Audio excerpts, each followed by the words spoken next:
الله أكبر الله أكبر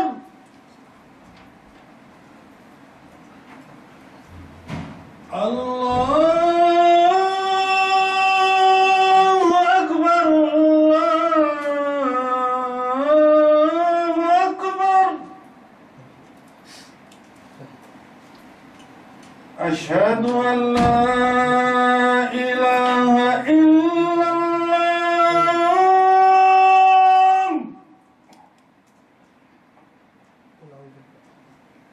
أشهد أن لا إله إلا الله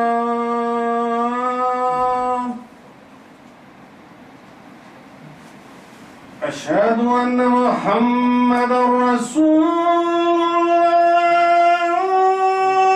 الله أشهد أن محمدا رسول الله حي على الصلاة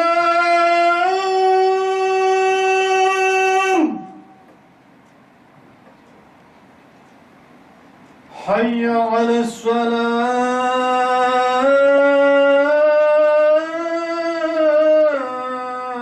الصلاة حي على الفلاح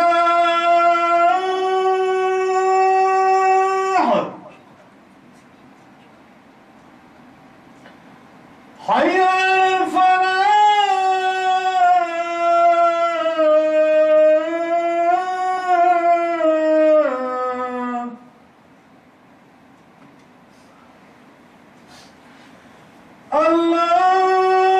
الله أكبر الله أكبر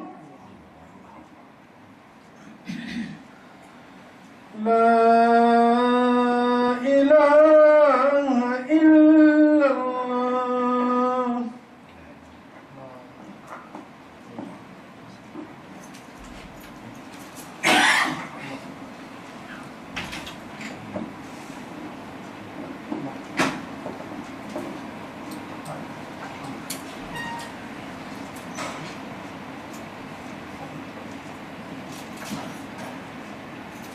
إن الحمد لله نحمده ونستعينه ونستغفره ونؤمن به ونتوكل عليه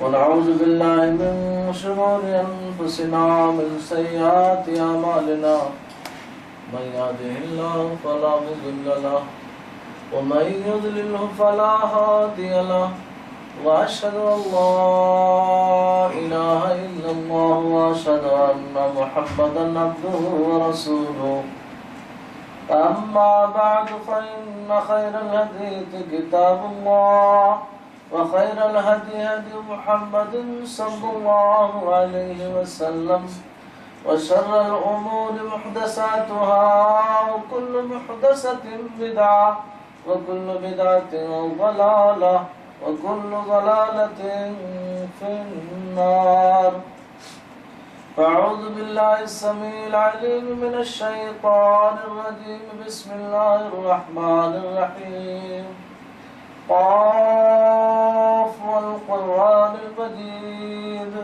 بل عجبوا أن جاءهم منذر منهم فقال الكافرون هذا شيء عجيب أئذا متنا وكنا ترابا ذلك رجع بعيد قد علمنا ما تنقص الأرض منهم وعندنا كتاب حفيظ بل كذبوا بالحق لما جاءهم فهم في أمر مريج أفلم ينظروا إلى السماء فوقهم كيف بنيناها وزيناها وما لها من فروج والأرض مددناها وألقينا فيها رواسي وأنبتنا فيها من كل زوج بهيج تبصرة وذكرى لكل عبد منيب ونزلنا من السماء ماء مباركا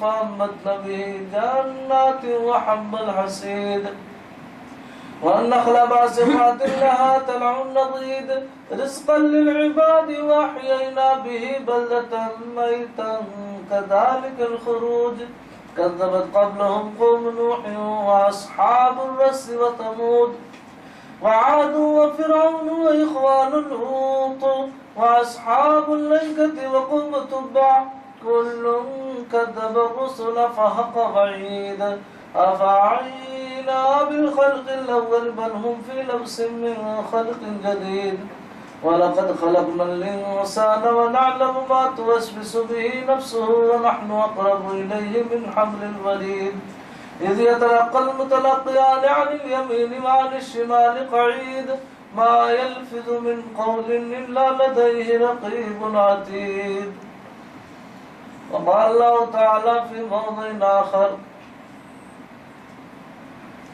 يا أيها الذين آمنوا اتقوا الله وقولوا قولا سديدا يصلح لكم أعمالكم ويغفر لكم ذنوبكم ومن يطع الله ورسوله فقد فاز فوزا عظيما رب اشرح لي صدري ويسر لي أمري واحلل عقدة من لساني يفقهوا قولي سبحانك لا علم لنا إلا ما علمتنا إنك أنت العليم الحكيم رب زدني علما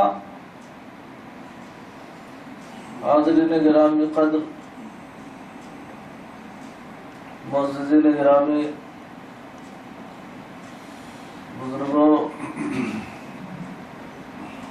نوجوان دوستوں آج کے اس مختصر سے خطبہ جمعہ کے حوالے سے جو خاص بات عرض کرنی ہے اس کا تعلق معاشرے کے اندر پائے جانے والی وہ اہم بیماری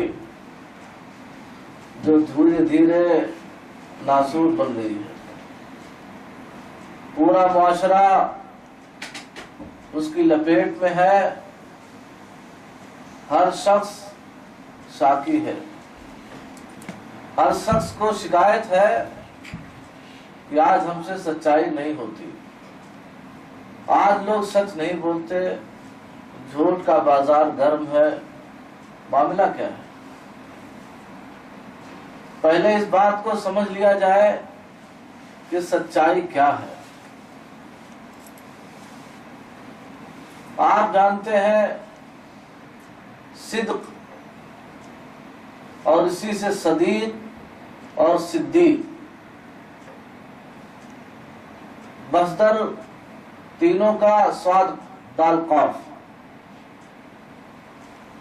معنی یہ ہوا صدیق کو دوست اسی لیے کہا جاتا ہے کہ وہ دوست اپنے دوست کے حوالے سے کبھی بھی کوئی ایسی بات برداشت نہیں کرتا جو اس کے دل میں ہو اور کوئی شخص اس کے دل کے خلاف بات کرے. اور اسی سے صدیق حضرت ابوبکر رضی اللہ تعالی عنہ کا جو ایک امتیازی وصف اور لقب تھا. نبی محترم صلی اللہ علیہ وسلم کہ معراج کے واپسی پر سب سے پہلے جب آپ نے اپنے یار غار حضرت ابوبکر رضی اللہ تعالیٰ عنہ کو سنائی کہ میں آج رات ایسا اور ایسا ایسا ہوا, فوراً انہوں نے کہا آپ نے سچ کہا. جی کیوں؟ یہ دوست کو دوست کے اوپر اتنا یقین ہونا چاہیے کہ جو یہ کہہ رہے ہیں وہ سچ کہہ رہے ہیں. نہیں معلوم تھا واقعہ, نہیں اس کے پورے پیمائش پر ان کو نظر تھی کہ کیسے ہے مسجد حرام, کیسے بیت المقدس, اور کیسے آسمان اور ساتویں آسمان پوری سیر راتوں رات ہو کر کے لوٹ کے آنا. ایک آدمی کا ایک دوست میرا کہہ رہا جس سے میری زندگی کے ایک شب و روز وابستہ ہے. ہم نے کافی عرصہ ساتھ میں گزارا ہے، جس شخص نے اپنے نفس کے لیے کبھی ایک لمحہ ایک لفظ جھوٹ نہ بولا ہو، وہ شخص اللہ رب العالمین کی ذات کے لیے اتنا بڑا جھوٹ بول دے، ہو نہیں سکتا۔ فوراً اقرار کیا، اور اسی موقع سے اللہ تبارک و تعالی نبی محترم صلی اللہ علیہ وسلم نے آپ کو صدیق کا لقب عطا کیا۔ آج معاشرے میں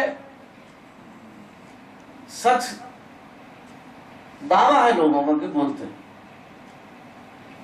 دعویٰ اس لیے میں کہتا ہوں کہ ہر وہ بات جو صرف زبان کی حد تک رہے، وہ دل کی گہرائیوں سے جو چیز نہ ہو، اس کو آپ سچا یا سچائی کا جامہ پہنا ہوا شخص نہیں کہہ سکتے۔ ایسا لگتا ہے کہ لوگ کسی ایسی چیز کی تلاش میں ہیں کہ انسان کہیں سے 5 روپے کا جائے اور سچ خرید کے لے آئے۔ میں آپ کو ایک بات بتا دوں کہ یہ چاہے وہ سچ اور اسی کا اپوزٹ ٹھیک الٹا جھوٹ ہے۔ سچ ہوگا جھوٹ نہیں ہوگا، جھوٹ رہے گا سچ نہیں رہے گا۔ اب میں آپ سے کہوں میں بہت سچا ہوں، جو کہنے کی ضرورت کیا ہے؟ میرے نفسیات، میرے حالات، میرے سب کچھ آپ کو بتا دیں گے۔ کچھ دن تک آپ رہ جائیے، ساتھ میں اٹھک بیٹھک کر لیجیے، آپ بتا دیں گے کہ آپ سچے ہیں کہ جھوٹ ہیں۔ کیوں؟ سچے کے ساتھ جھوٹ اکٹھا ہی نہیں ہو سکتا، اور جھوٹا کتنا بھی سچ کی دہائی دے سچا ہو نہیں سکتا۔ یہ دونوں متضاد چیزیں ہیں، نیگیٹو پوائنٹ ہے، اپوزٹ۔ جیسے کہا جائے کہ یاری روڈ میں اس وقت دن ہے، اور پھر میں کہوں کہ یاری روڈ میں اسی وقت رات بھی ہے، یہ دو باتیں امپوسبل، امکان کے باہر ہیں۔ اسی وقت ٹھیک اسی ٹائم دن بھی ہو، ٹھیک اسی ٹائم رات بھی ہو، یہ امکان سے باہر ہے۔ یہ چیز آگ ہے اور یہ چیز برف بھی ہے، گرم بھی ہے اور ٹھنڈی بھی ہے، اپوزٹ ہے۔ ایسے ہی سچ کا اپوزٹ جھوٹ اور جھوٹ کا اپوزٹ سچ ہے۔ گویا کہ ہر انسان کے پاس تھرمامیٹر ہے کہ وہ کتنا سچ بولتا ہے، جتنا پرسنٹ سچ بولتا ہے اتنا وہ سمجھ لے کہ اتنا پرسنٹ وہ جھوٹ سے دور ہے، اور جتنا پرسنٹ وہ جھوٹ بولتا ہے اتنا ہی سمجھ لے کہ وہ سچ سے دور ہے۔ قرآن عزیز نے بڑی صراحت کے ساتھ اس آیت کریمہ میں پوری تفصیل پر اٹھا کے رکھ دی، اور کہا کہ معاشرے کا یہ وہ کینسر ہے، یہ وہ ناسور ہے کہ معاشرے کا نہ تو مرد پنپ سکتا ہے، نہ عورت پنپ سکتی ہے، نہ بچہ پنپ سکتا ہے، نہ بوڑھا پنپ سکتا ہے۔ یہ روگ جس میں لگ گیا پورا معاشرہ خراب ہو کے رہ جاتا، پورا معاشرہ تباہ ہو کے رہ جاتا۔ آپ صلی اللہ علیہ وسلم کہ ان 3 صحابیوں کا تذکرہ کبھی کسی جمعہ کے حوالے سے گزرا تھا کہ نبی کریم صلی اللہ علیہ وسلم جب غزوہ تبوک میں گئے اور وہاں سے لوٹ کے آئے تو حضرت کعب بن مالک، مرارہ بن ربیع اور ہلال بن امیہ، یہ 3 صحابہ کرام نہیں گئے تھے۔ سستی تھی، کاہلی تھی، کسی وجہ سے نہیں جا سکے۔ آپ صلی اللہ علیہ وسلم لوٹ کے آئے تو یہ لوگ بیچارے گئے اور کہا اللہ کے رسول صلی اللہ علیہ وسلم چاہیں تو ہم بھی جھوٹ بول سکتے، کچھ بھی بہانہ بنا سکتے، لیکن چونکہ ہمارے پاس سچائی یہ ہے کہ بہانہ کوئی نہیں، بس ہم نے سوچا کہ ابھی ہمارے پاس گھوڑے ہیں، وسائل، ہم پہنچ لیں گے، اور بس آج کل میں ہوتے ہوتے معاملہ رہ گیا اور آپ لوٹ آئے۔ یہ سچائی ہے۔ منافقین آئے اور لگے جھوٹ بولنے، اللہ کے رسول ایسا ایسا، یہ پریشانی، وہ دقت، ایسا ویسا۔ آپ صلی اللہ علیہ وسلم ہمیشہ کہتے رہے جاؤ بھائی تمہارا معاملہ اللہ کے حوالے، جاؤ تو اللہ کے حوالے، اب تم جانو، تمہارا اللہ جانے کہ تم صحیح بول رہے ہو جھوٹ بول رہے ہو، نبی کو تو غیب پتہ نہیں ہے۔ ان جھوٹوں نے جھوٹ بول کر کے اپنے آپ کو بری کر لیا، کوئی پریشانی نہیں، کوئی دقت نہیں، یہ بیچارے سچ بول کے پریشان ہو گئے۔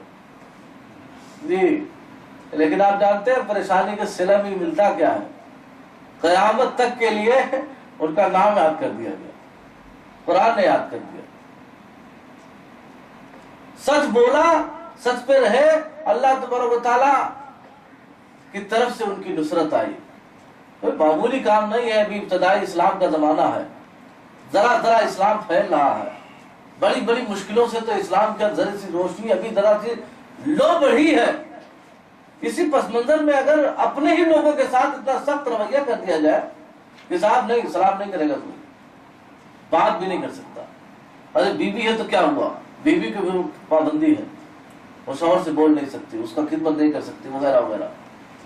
کوئی آسان کام تھا؟ صرف بس ایک جنگ میں نہ جانا. 40 روز کی مدت گزر گئی. صحابی رسول کہتے ہیں قرآن نے اس کی تعبیر کیا کہ وہ کہتے ہیں کہ ایسا لگے کہ جیسے زمین اتنی وسیع تھی مگر ہمارے لیے تنگ کر دی گئی ہو. ہماری دنیا اجڑ گئی، ہم اجڑ کے رہ گئے، کہاں جائیں کچھ سمجھ میں نہیں آتا تھا. مدینہ بہت وسیع تھا لیکن چونکہ کوئی بولتا نہیں تھا، ہماری دنیا تنگ ہو گئی تھی. لیکن ان کو اپنے سچائی پر یقین تھا کہ بھائی غلطی ہو گئی ہے، اقرار ہے ہمیں، ہم جھوٹ نہیں بولتے، سچ بولے ہیں. ضرور اللہ کہیں نہ کہیں سے ہماری غلطیوں پر نگاہ رکھے گا اور ہمارا کوئی نہ کوئی مسئلہ حل. ایسے ایام میں شاہ غسان کا لیٹر آ جاتا ہے. کیا بات کرتے ہیں؟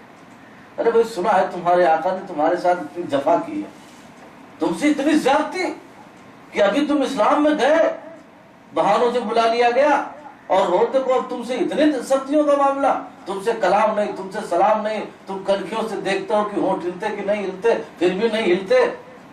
کیا یہ ذلت کی مدینے کی زمین، کیا ضرورت ہے؟ چلے آؤ ہم تمہیں روم میں تمہیں بادشاہت دیے دیتے ہیں. جی ایمان خریدے جا رہے ہیں. مسلمانوں کا ایمان، مسلمان کو اپنے ایمان کی ویلو نہیں معلوم، لیکن ایک یہودی کو پتا اس کی ایمان کا ویلو کیا، اس کی اہمیت کیا ہے. آپ سمجھ لیجئے کہ وہی غسان ہے جس سے جنگ کے لیے مدینے کے اندر آپ صلی اللہ علیہ وسلم مسجد نبوی میں بار بار اعلان کر رہے ہیں کون ہے بھائی جو چندہ دے، کون ہے جو چندہ دے. حضرت عثمان غنی رضی اللہ تعالیٰ 3 مرتبہ اٹھ کے کہا کہ اللہ کے رسول میں دیتا ہوں، اتنے اونٹ دیتا ہوں، اتنے گھوڑے دیتا ہوں، ساز و سامان کے ساتھ دیتا ہوں.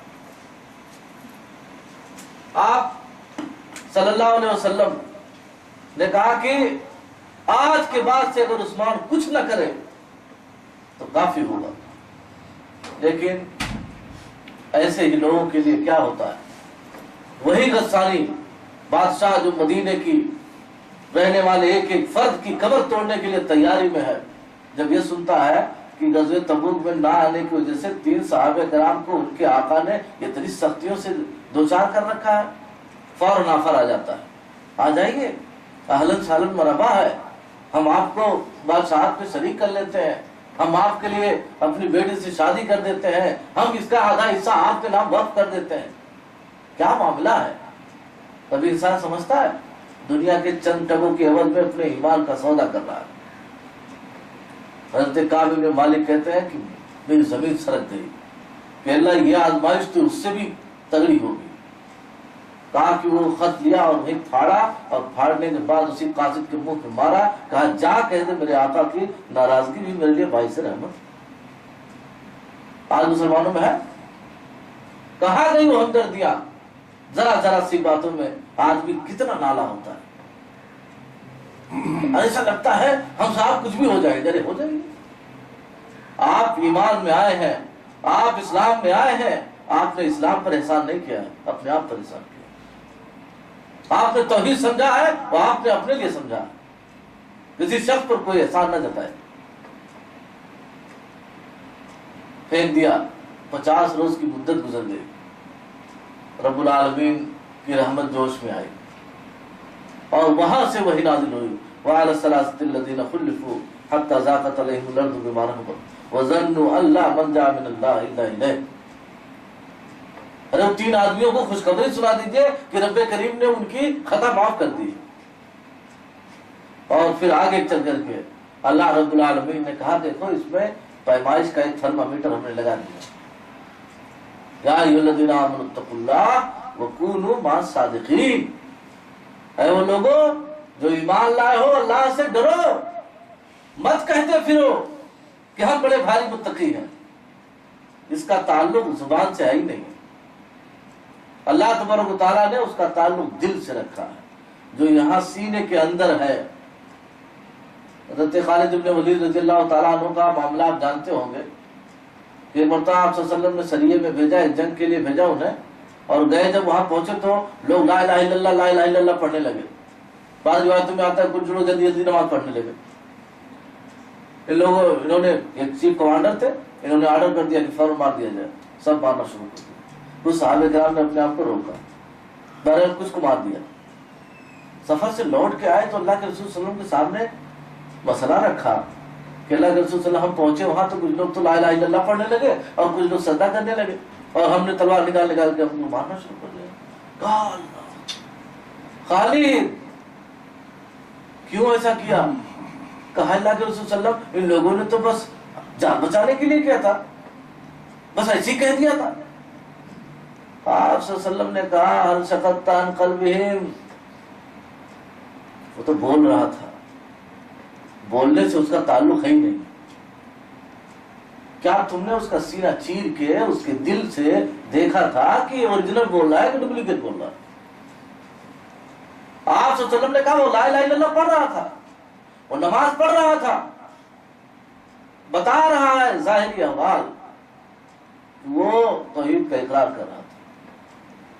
کہا کہ تم غور کرو، کہا اللہ میں بری ہوں اس کام سے جو خالد نے کیا ہے، آپ نے بھیجا تھا۔ یہ ان کی اپنی فہم تھی، اپنے فہم کی بنیاد پر انہوں نے فیصلہ لیا تھا۔ اللہ کے رسول صلی اللہ علیہ وسلم نے کہا اللہ میں ان سے بری ہوں جو خالد نے کیا ہے، اور آپ نے خالد رضی اللہ تعالیٰ عنہ کہا کہ خالد بتاؤ تمہارا کیا حال ہوگا اگر وہ قیامت کے دن لا الہ الا اللہ پڑھتا ہوا اللہ کے عرش کے سائے کی طرف آئے گا، اللہ تم سے پوچھے گا خالد یہ دیکھو لا الہ الا اللہ پڑھ رہا ہے اور تم نے اس کو قتل کروا دیا، تم نے مار دیا، کیا جواب دو؟ بتاؤ۔ ہل شققت عن قلبہم، کیا تم نے ان کا دل چیر چیر کے دیکھا تھا کہ اوریجنل ہے یا ڈپلیکیٹ ہے؟ مانا یہ نکلا کہ سچ کا تعلق زبان سے ہے نہیں، اصل دل سے ہے، اور دل کا معاملہ یہ اللہ کے حوالے، کوئی مشین بنی ہی نہیں ہے جس مشین سے کیلکولیٹ کیا جائے۔ ہاں مگر ہر شخص کو اللہ تبارک و تعالیٰ نے ایک تھرمامیٹر دیا ہے کہ ہر آدمی اپنا پتہ لگاتا رہے۔ یا ایھا الذین آمنوا اتقوا اللہ وکونوا مع الصادقین، اے وہ لوگوں جو اللہ پر ایمان لائے ہو اللہ سے ڈرو اور سچے لوگوں کے ساتھ ہو۔ معنی یہ نکلا کہ جو لوگ سچ بولتے ہیں وہی اللہ سے ڈرتے ہیں، اور جو اللہ سے ڈرتے ہیں وہ سچ بولتے ہیں۔ اس کا مطلب یہ ہوا کہ زبردستی اگر کوئی کہے کہ میں متقی ہوں، خواہ مخواہ کی خیالی ہے، بلا وجہ کی بات ہے۔ مشک آنس کی خود بوئے نہ کہ اتار کو بوئے۔ شیخ سعدی رحمۃ اللہ علیہ نے کہا کہ اتر وہ ہے جو مہکے، اب بیچارہ بیچنے والا لے کے چل رہا کر ہے بھائی میں اتر بیچتا ہوں، میں اتر بیچتا ہوں، میں اتر بیچتا ہوں، اس کا مطلب ڈپلیکیٹ ہے۔ ارے مشک ہے تو مہکے گا ہی، خوشبو سے پہچان لیا جائے گا کہ یہ آدمی ہے، ایسا ہے ایسا ہے۔ اگر آدمی کو بولنا پڑ گیا تو فائدہ کیا ہوگا؟ اس کا مطلب یہ ہے کہ اس میں خلل ہے، اسی لیے بول رہا ہے۔ میرے بھائیو، معاشرے کا یہ بڑا تلخ معاملہ ہے۔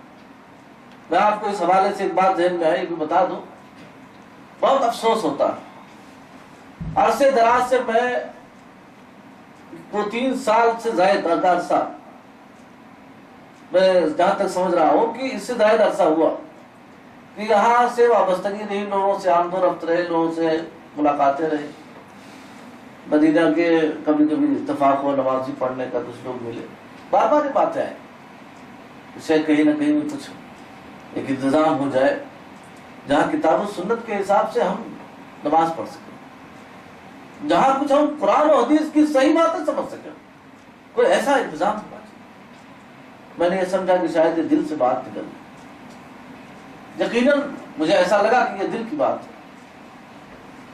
کوشش کی گئی، کافی کوشش کی گئی، ادھر ادھر تلاش کیا گیا کہ کہیں نہ کوئی راستہ نکلے۔ اللہ کو منظور تھا، اللہ نے ایک راستہ ہموار کیا اور یہ بات ہو گئی۔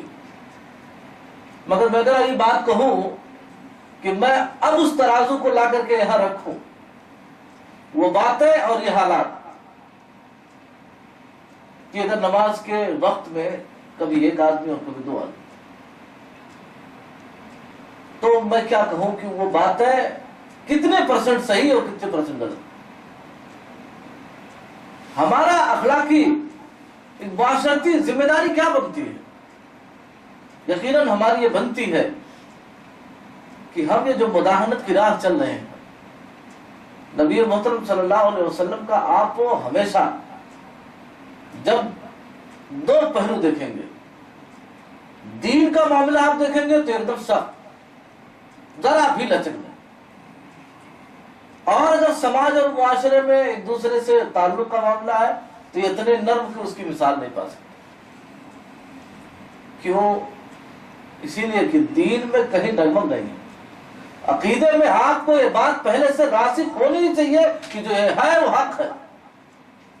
آپ ڈھلمل یقین رہیں گے، قیامت تک آپ کے پاس کانفیڈنس نہیں آئے گا، آپ وہ کانفیڈنس کا شکار ہو جائیں گے۔ اس لیے ضرورت اس بات کی ہے کہ انسان اپنے قول اور عمل میں اصلاح فرمائے، اور اگر ایسا ہو تو انشاءاللہ یہ کسی معاملے کا نہیں کہتا، یہ کسی ایک الگ گروہ اور ٹولے کا مسئلہ نہیں ہے، یہ اس جماعت کی طرف یا اس گروہ کی طرف آپ سب کو دعوت دی جاتی ہے جو جنت کی راہ چل رہا ہے، جس کا کوئی اور مدمح نظر نہیں ہے سوائے اس کے کہ وہ جنت کا طالب ہے، اور جنت یقیناً نبی کریم صلی اللہ علیہ وسلم کی سنتوں کے حوالے سے ہی ملنے والی ہے۔